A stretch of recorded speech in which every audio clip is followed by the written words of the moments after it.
잠깐 기도하시겠습니다.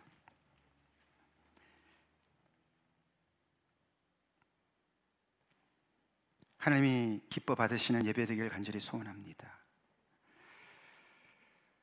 아버지의 말씀을 청종하는 시간입니다. 하나님, 저를 도구로 사용하셔서 아버지의 뜻을 저희들에게 전하여 주시옵소서. 부족한 저를 성령으로 충만케 채우시사 아버지 그 일을 감당할 수 있도록 은혜 베풀어 주시옵소서.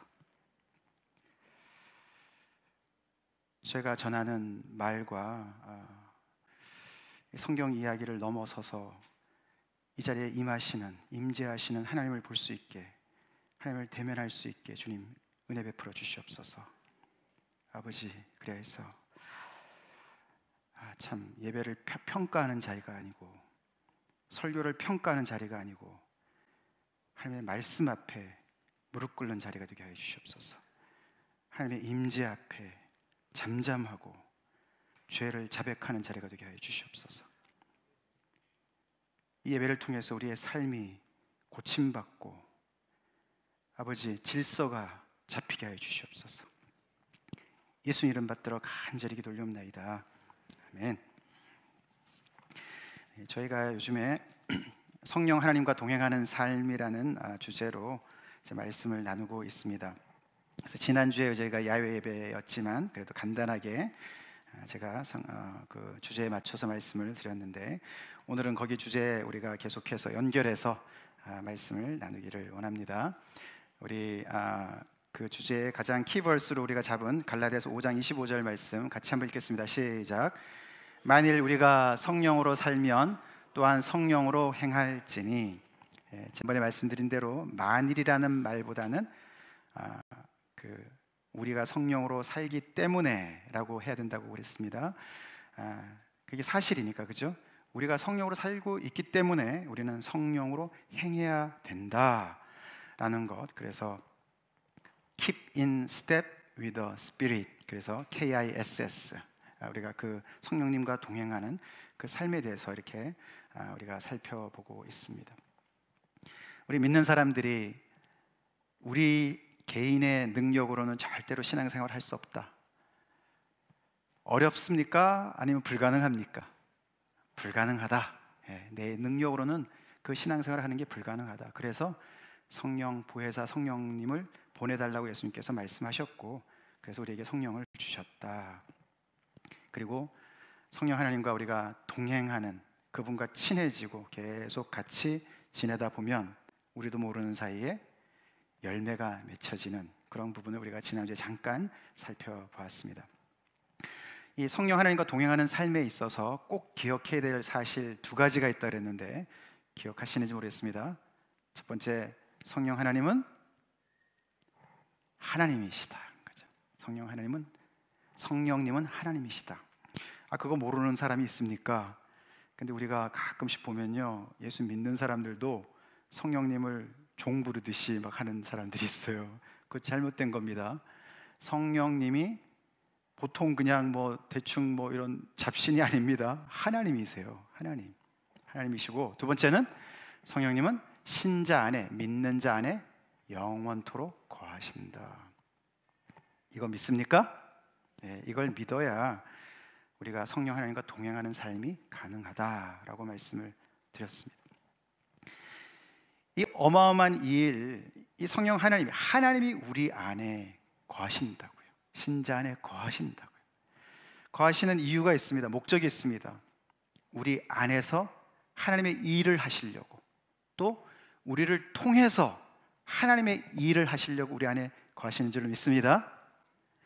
절대로 성령 하나님께서 우리 안에 거하시는데요, 우리의 수종이나 드시고 우리를 그냥 멋있는 사람으로 이렇게 인격을 다듬어 주셔서 멋있는 사람으로, 마치 무슨 바디빌더처럼 말이에요. 바디빌더들 말이 몸을 멋있게 만들지 않습니까? 그런 것처럼 성령님이 나를 멋있게 만들어 가지고 나를 이 세상에서 참 근사한 사람으로 만들어 주려고 오신 게 아니에요. 성령 하나님은 우리를 하나님 나라의 레슬러로 만들려고 오셨어요. 그리스도의 군사로, 하나님의 일꾼으로, 하나님의 작품으로 만드시려고 우리 안에 오셨어요. 하나님의 일을 하시려고 오셨습니다. 이 성령 하나님께서 이렇게 우리 안에 오실 수 있었던 것은요, 우리가 잘 알지만 예수님의 십자가의 순종으로 가능했었습니다. 이거 잘 아시죠? 예수님께서 제자들한테 한번 이런 말씀 하신 적이 있습니다. 내가 답답한 일이 있다는 거예요. 예수님이 하나님의 아들이신데 말이죠, 뭔 답답한 일이 있으실까? 근데 이 답답하다, 이 답답함이 아주 보통 심한 게 아니다.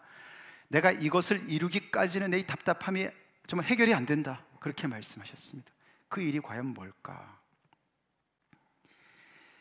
그게 바로 성령 강림 사건이에요. 제자들 안에, 예수 믿는 사람들 안에 성령이 임하는 것을 이야기하시는 거예요. 그게 여기는 내가 불을 땅에 던지러 왔다라고 말씀하시는 거예요. 어떤 사람은 이 불을 심판이라고도 얘기를 합니다. 그러나 그거는 일부분이고, 예수님은 우리를 구원하러 오셨어요. 그죠? 구원하러 오셨어요. 예수님이 오신 목적을 얘기합니다. 내가 온 이유가 땅에다가 불을 던지러 왔다는 거예요. 그런데 이 침례 요한이 미리 얘기했어요. 나는 물로 침례를 주는데 내 뒤에 오시는 분은 능력이 많으셔서 뭐로 침례를 준다고요? 성령과 불로 침례를 준다 그랬어요. 성령과 불이 다른 것보다도 곧 하나죠. 성령 곧 불이라고 볼 수가 있습니다. 성경에는 성령님을 여러 가지 이미지로 설명을 하는데, 어떤 때는 물로, 생수, 물, 어떤 때는 숨, breath, 생기로 설명을 합니다. 근데 이번에 여기서는 불로 설명을 합니다. 불의 성질이 뭡니까? 우리가 물로 샤워를 하면은 우리가 깨끗해집니다. 그러나 겉만 깨끗해져요. 그죠? 속은 씻을 수가 없어요. 우리의 마음도 씻을 수가 없어요. 근데 불은 어떻게 합니까? 겉만 태우지 않아요. 그죠? 속까지 다 타고 들어갑니다. 불은 penetrate 하는 힘이 있어요. 파고드는 능력이 있어요. 그래서 성령이 불이라는 말은요, 그 성령께서 우리 안에 완전히 우리 뼛속 깊이, 마디마디 뼛속 깊이, 존재 깊이까지 파고드신다, 그런 뜻입니다. 그 성령의 불을 던지러 오셨는데 이게 아직 이루어지지 않았기 때문에 내가 답답하다, 이 답답하단 말이에요, distressful하다, constrained 됐다, imprisoned 됐다, 이런 뜻이에요. 예수님이 뭔가 갇혀있는 것 같다, 이런 뜻이에요. 우리가 잘 아시지만 제자들은 예수님 따라다니면서 3년 반 동안 동고동락하면서 얼마나 많은 것을 누렸는지 몰라요.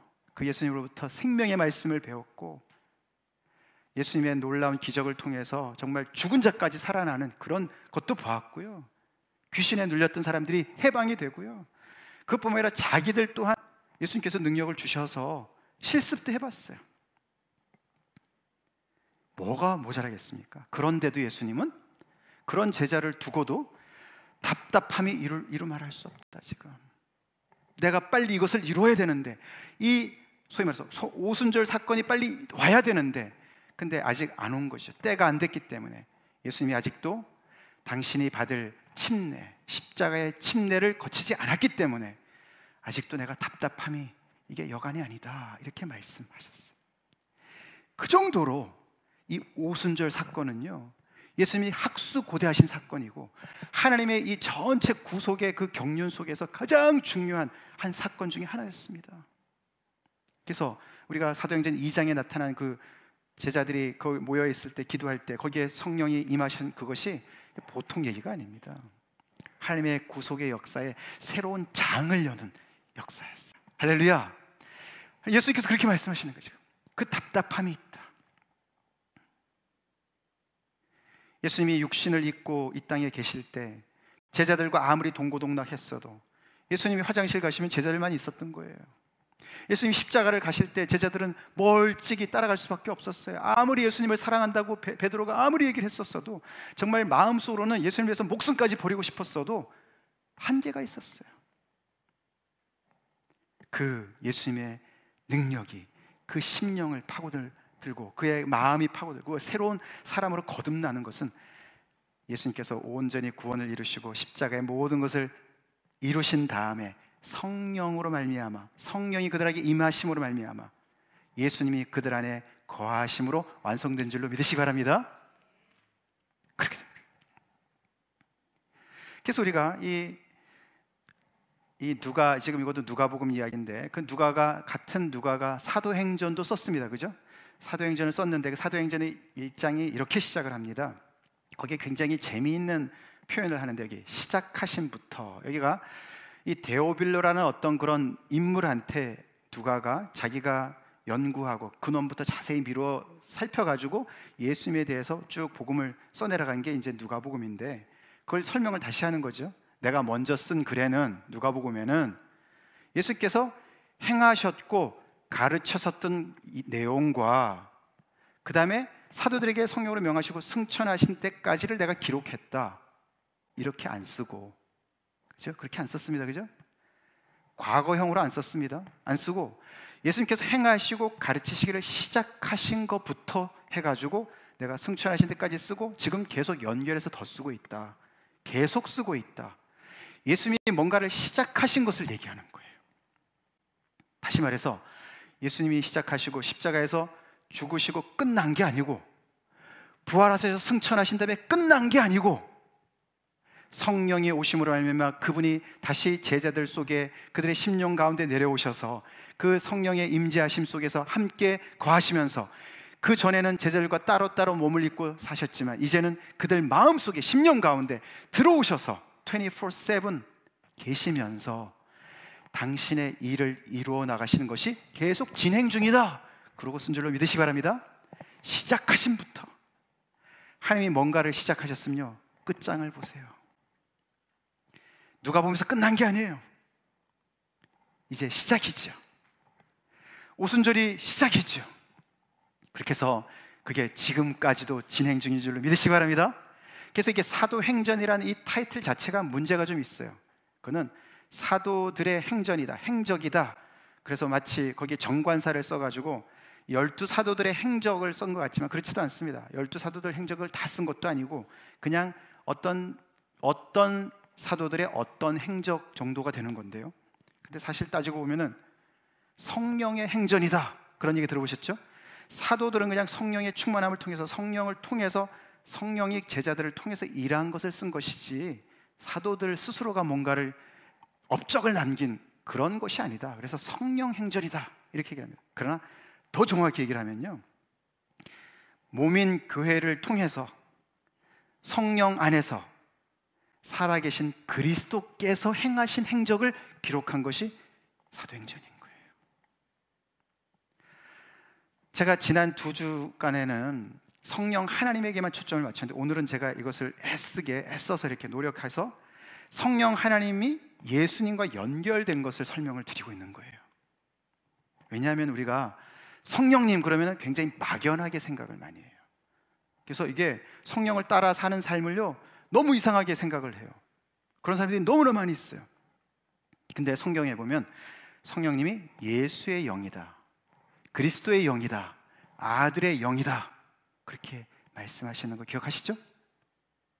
그래서 성령 충만한 삶이라는 것은요, 그 성령님의 임재 가운데 예수님이 마치 제자들과 함께 같이 거느셨던 것처럼 이제는 우리 안에 예수님이 함께 거하시면서 당신의 일을 이루어 가시는 것을 이야기하는 것을 우리가 알아야 됩니다. 아멘? 그래서 삼위 하나님이 한 분이시죠? 예수님도 아버지와 내가 하나다,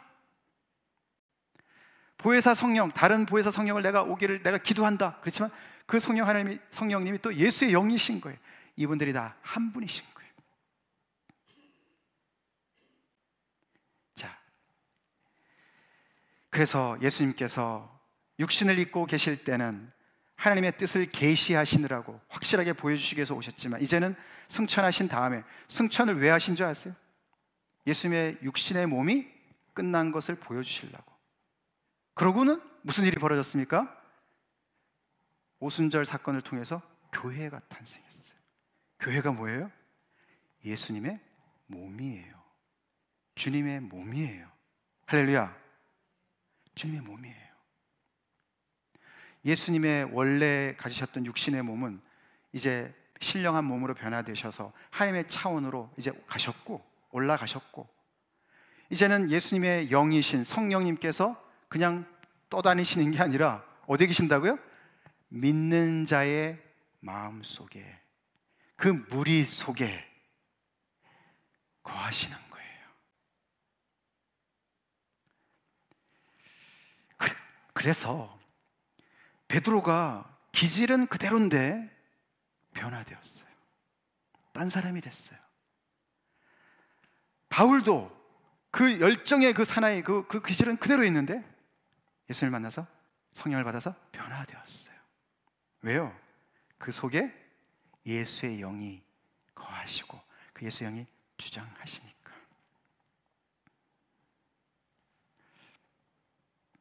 부처가 훌륭한 선생이죠.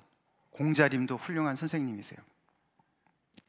그러나 제자들의 속에는 못 들어갔어요. 그죠? 가르침만 줄 뿐이에요.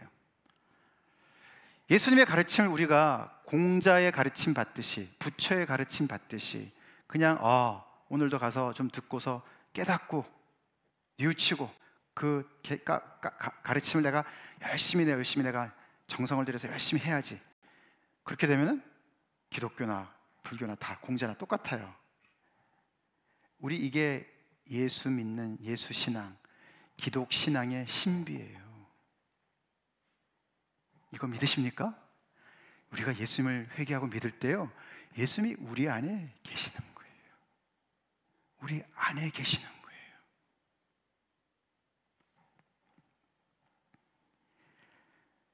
그거를 바울이 회개하고 예수님을 경험한 다음에 이렇게 고백하지 않습니까? 같이 읽어보겠습니다. 시작. 내가 그리스도와 함께 십자가에 못 박혔나니 그런즉 이제는 내가 사는 것이 아니요 오직 내 안에 그리스도께서 사시는 것이니라. 할렐루야. 굉장히 신비로운 얘기 같습니다. 그냥 미스테리어스예요. 이거 이해가 안 돼요. 아니 내가 사는데 어떻게 예수님이 또 사시냐고요. 아니 나는 나지. 예수님이 어떻게 내 안에 사시냐고. 내가 죽는다고 예수님이 내 안에 사시나? 근데 성경에는 이런 내재하시는 이 커뮤니언, 우리가 조금 전에 이거 커뮤니언 했는데요, 이런 신비한 연합. 나는 포도나무요 너희는 뭐라고요? 가지다. 그런 연합, 이 연합의 비밀을 얘기하는 거예요. 그래서 우리가 진짜로 예수님의 죽으심을 나의 죽음으로, 나 때문에 돌아가신 것을 우리가 고백하고 예수님과 함께 십자가에 못 박혔다면, 그래서 내가 예수님의 그 십자가에서 내가 죽었다면, 그러면 나는 정말 죽은 것이고 나의 옛사람은 죽은 것이고, 누가 사신다고요? 내 안에? 놀라운 기적이 일어나는데 내 안에 그리스도께서 사신다고요. 할렐루야. 이거 믿습니까? 이걸 믿는 게 진짜 믿음이에요.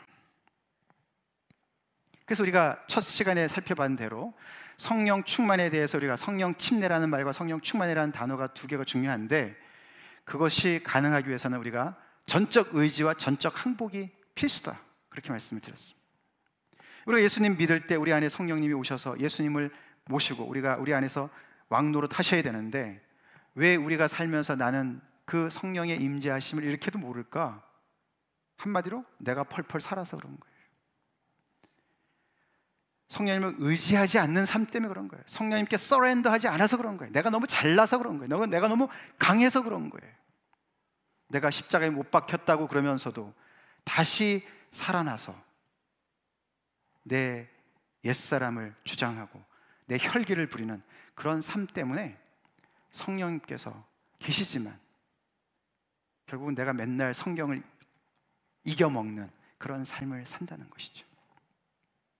그러나 우리 믿음의 선조들을 볼 때 거기에 성령 충만한 사람들을 특징을 살펴보면 그들은 정말로 성령 하나님이 아니고서는 한 발짝도 내가 순종 못하는구나, 하나님의 생명의 그 새 생명의 그 길을 갈 수가 없구나.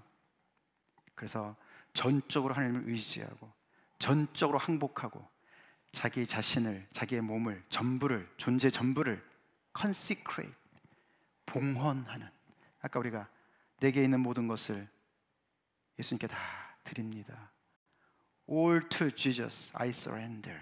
그게 헌금 찬송이 아니라고 그랬죠? 그래서 오늘도 우리가 찬양했고, 우리가 이따가도 우리가 헌신 찬송 때 다시 부를 텐데요, 그건 단순한 헌금만 드리겠습니다 이 얘기가 아닙니다.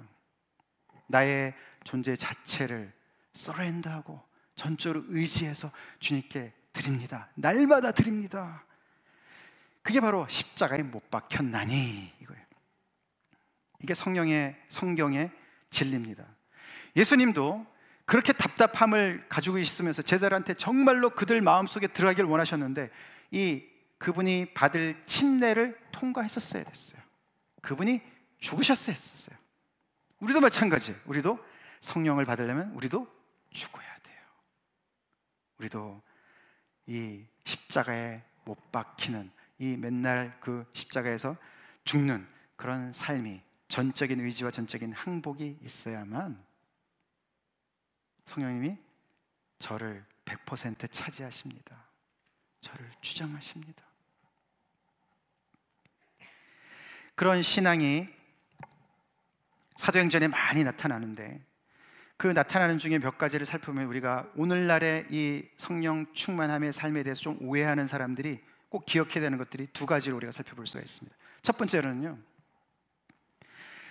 이 정말로 내가 사는 게 아니고 내 안에 그리스도가 사시는 성령 충만함의 삶을, 성령 하나님과 동행하는 삶을 살아가는 사람은 예수님의 증인의 삶을 살게 되어 있어요. 그렇지 않겠어요?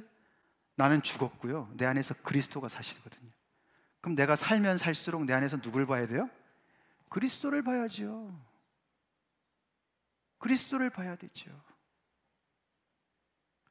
내가 성령 충만하다고 얘기를 하는데 그 사람만 보여요. 그 사람의 자존심만 보여요. 자랑만 보여요. 뭐가 잘못된 거죠. 이 예수님과 결별된 성령 충만함, 이건 문제 굉장히 심각합니다. 뭐 치유일 하여튼 이래가지고 복 받고 말이죠, 어디 저 신령한 어디 무당집에 가서 하듯이 말이죠, 성령님을 그런 식으로 취급을 한단 말이에요. 절대로 그렇지 않습니다. 성령님은 예수님께서 제자들에게 가르쳐 주신 것을 깨닫게 해주시오. 그리고 그 예수님을 계속해서 그 진리 가운데로 인도해 주시고요, 그 예수님에게 계속 스팟라이트를 비춰주세요. 그게 성령님이 하시는 일이에요.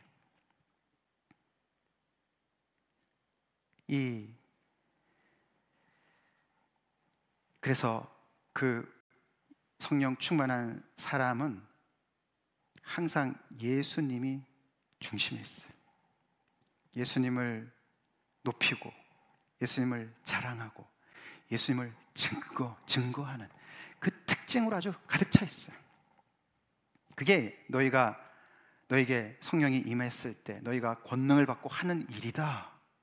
너네 있는 곳에서 머물러 있지 말고 퍼져서 세상 전체로 퍼져가지고 그 나의 일을, 나를 증거해라. 이 my witnesses, 예수님의 증인이란 말은 my evidence,라고도 할 수 있어요. 예수님의 증거들이라는 뜻이에요. 그래서 이 성령 충만한 사람은요, 공인이에요. 공인, 퍼블릭 피규어예요. 그리스도의 대사예요. 여러분 성령 받으신 분들이시죠? 성령 받으셨습니까? 성령 충만하신 삶을 살고 계십니까?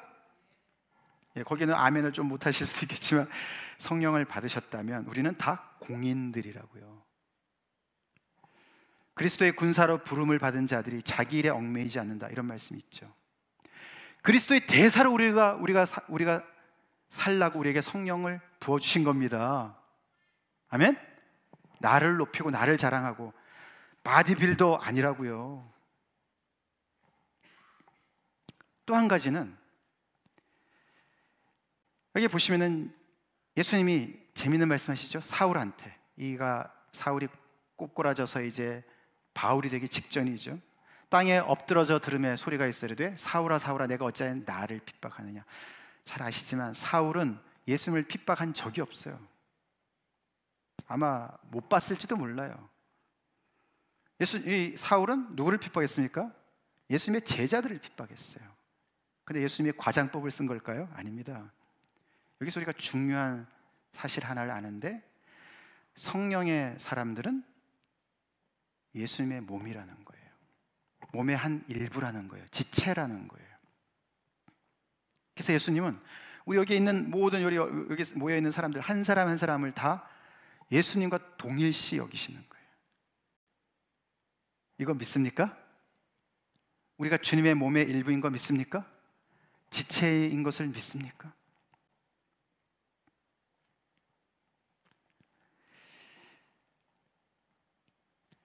이게 진짜 우리가 굉장히 중요한 생각을 하나 해봐야 되는데요. 아까도 예수님께서 당신의 몸을 입고 육신을 입고 이 땅에 오셨을 때 하나님의 많은 일들을 감당하시고 또 제자들도 그것 때문에 많은 도움을 받고 변화되고 하지만 여전히 답답하다 그러셨어요. 그죠? 성령의 정말 그 강림을 통해서 예수님께서 그들 속에 들어가셔서 역사하실 수 있는 그 날을 확수고대하시면서 그 성령의 침례를, 십자가의 침례를 거치셨어요. 그죠? 근데 그분은 또다시 성령님을 통해서 부활하신 그리스도께서 제자들이 몸이 되는 그 안으로 또 들어오셨다는 거예요.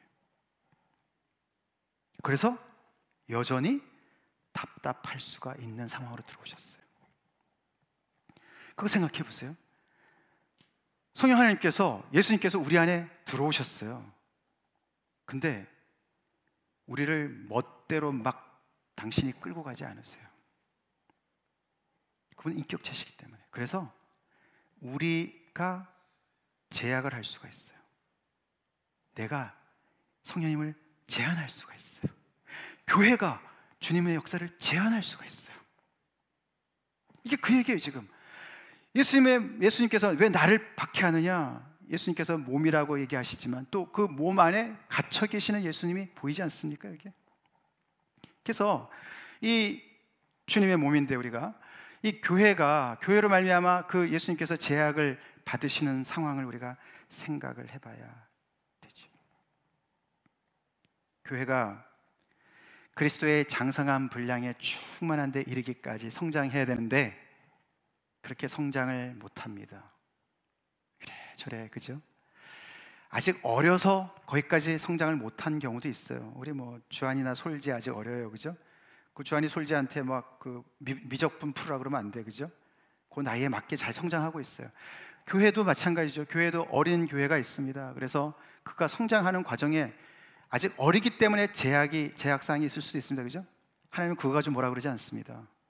우리가 성장하는 것을 기다리세요. 우리도 마찬가지. 우리가 이 참빛교회도 지금 우리의 그 수준이 있습니다. 그 수준 너머를 하는 것은 욕심이에요. 여러 가지를 우리가 상황을 보면서 우리의 현 주소를 잘 알고 우리가 성장하는 데는 시간이 걸리죠. 뭐든지 급성장하면 곤란해요. 날림공사돼요. 절대로 아닙니다. 하나님은 그걸 다 아세요. 이 모든 것이 하나님의 섭리 가운데 있어요. 하나님의 오이코노미아 안에 있어요. 그분의 경영 안에 있어요. 이게 하나님의 신비로운 일 아닙니까? 그래서 우리 안에도 계시면서 우리의 몸의 제약을 받으시고 교회 안에도 오셔서 교회의 그 성숙도의 제약을 받으시는 거예요. 그러나 인내하세요. 할렐루야. 그리고 답답함이 없도록, 그래서 정말 우리가 하루속히 정말 이렇게 성장해서 하나님의 일을 잘, 정말 예수님의 수족이 되어서, 예수님의 눈이 되어서, 예수님의 심장이 되어서 그 일을 잘 감당하기를 너무나도 원하시는 것을 우리는 알아야 됩니다. 그러나 그것은 우리가 기다려야 되는 얘기지만 이 두 번째는 우리가 회개해야 될 제약사항입니다. 우리 아직 성장을 못해서 우리가 주님이 제한되어 있다면 할 수 없지만 우리 안에 성령을 근심케 하는 죄, 이거는 주로 우리의 삶에 연결된 것들이에요.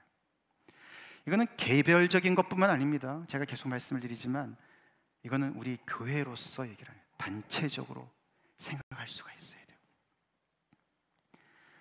개인의 인격도 있지만 한 교회의 인격이 있어요. 우리 교회는 인격이 어느 정도 될 것 같습니까? 우리 교회의 성장 수준은 어느 정도 될 것 같습니까?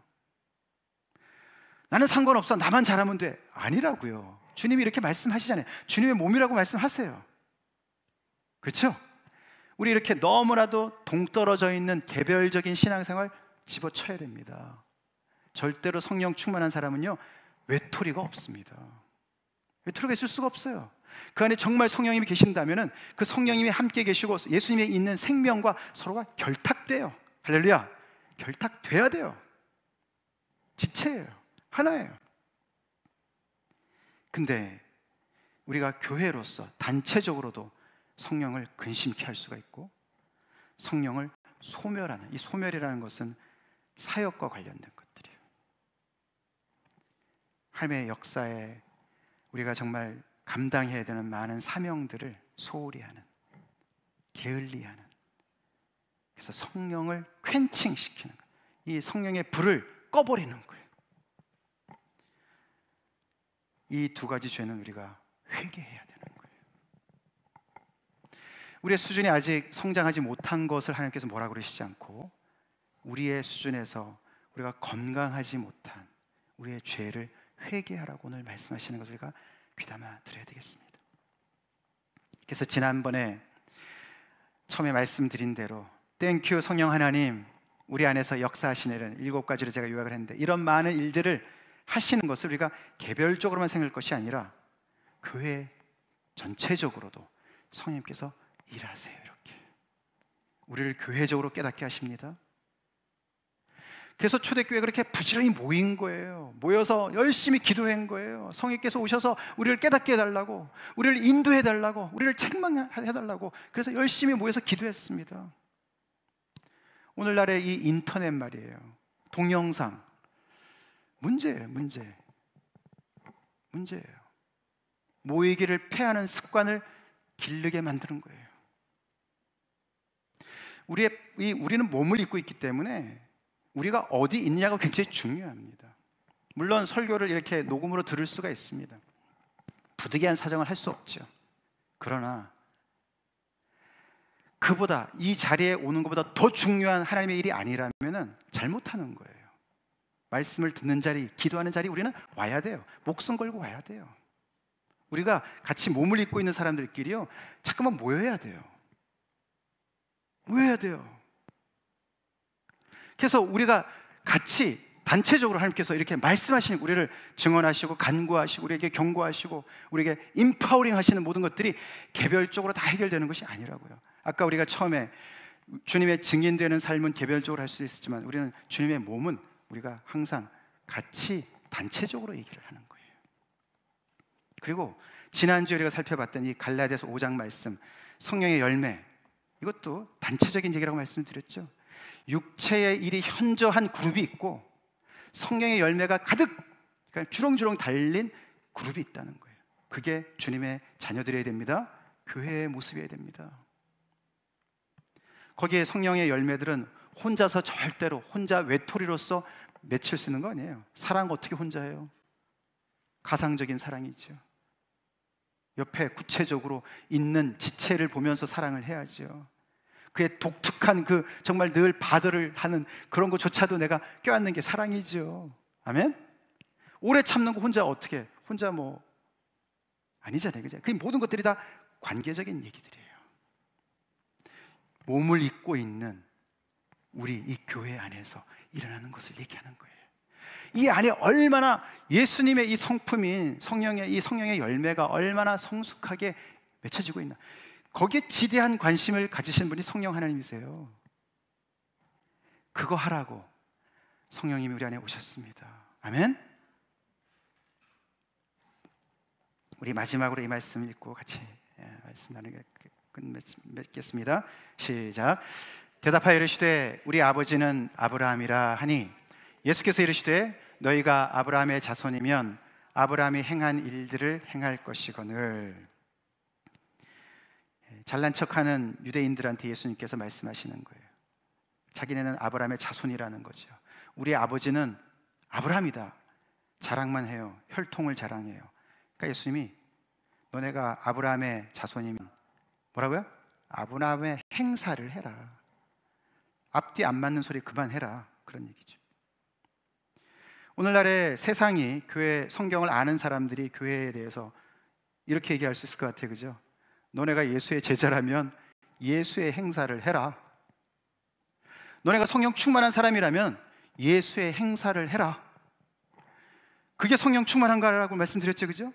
그래서 우리가 이 사도행전을 보면은요, 이 성령님이 역사하시는 이 성령 행전은 예수님의 부활의 증인으로서 예수님이 빠져서는 말이 안 되는 것들이에요. 우리의 삶에 예수의 행사로 가득 차기를 간절히 축원합니다. 예수가 행하시는 일, 예수님께서 육신을 입고 행하셨던 그 일이 이 땅에 지금 이 자리에서 우리를 통해서 21세기의 이 세틀 땅에서 이루어지게 하는 것이 성령 충만의 삶이에요. 다 같이 기도하시겠습니다.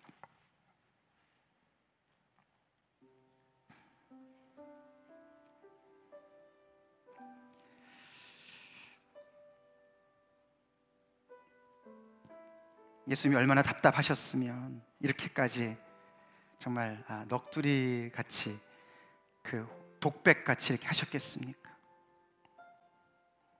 근데 그 답답함에 그것이 지나가고 오순절이 왔습니다. 성령이 제자들에게 임했습니다. 새 시대가 열렸습니다. 우리 주님이 얼마나 기뻐하시겠습니까? 이제는 답답함 없이 우리에게 주시고자 하시는 모든 복을 다 주시기를 그렇게도 소원하시는 그 주님. 그런데 또 우리 안에 계심으로 말미암아 우리의 몸에 갇히시는, 나에게 갇히시고 우리 교회의 수준에 갇히시는 그 주님의 겸손함, 그 온유하심,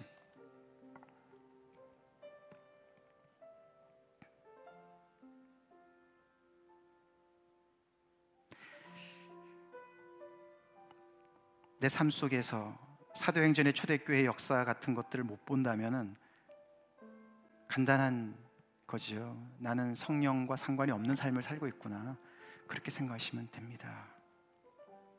성령 충만은 예수를 증거하는 데 불붙은 사람이에요. 예수의 행사로 불붙은 사람이에요. 못 말리는 사람이에요.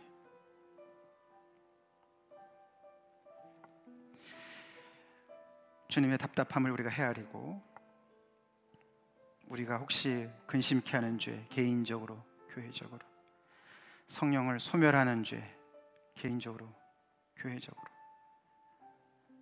생각나게 깨닫게 해주시는 거 우리 회개하는 시간 가집시다. 주님, 우리의 성장 수준이 아직 못 올라가서 그런 거야 할 수 없지만, 주님,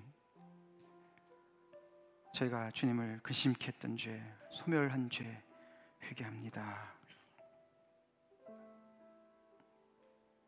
다시금 나의 모든 것을 서렌더합니다.